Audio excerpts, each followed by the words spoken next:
Bonsoir à tous et bienvenue dans ce flash hebdomadaire. Le marché parisien clôture en baisse sur les 5 derniers jours.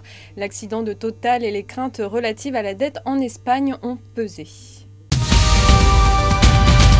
Et on commence avec les valeurs bancaires. La situation en Espagne a lourdement pesé sur le secteur. BNP Paribas, Société Générale et Crédit Agricole clôturent dans le rouge. Lourde chute également pour Areva. Les deux groupes allemands de l'énergie, E.ON et RWE, ont renoncé à construire leur centrale nucléaire au Royaume-Uni.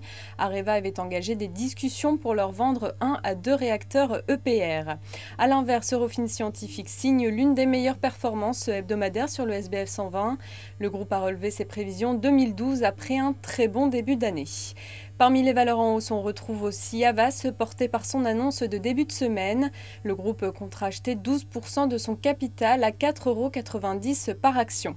Et puis enfin, belle semaine aussi pour Accor, toujours porté par des recommandations favorables. Total a donc fait la une de l'actualité boursière cette semaine. L'origine de la fuite de gaz en mer du Nord a été identifiée hier. Le groupe pétrolier doit désormais la colmater, ce qui pourrait prendre plusieurs mois. Et puis Total doit aussi s'atteler à éteindre la torchère toujours allumée sur la plateforme. Moody's a prévenu qu'elle suivait de près le dossier. L'agence de notation estime que les pertes d'exploitation s'élèvent à 1,5 million de dollars par jour.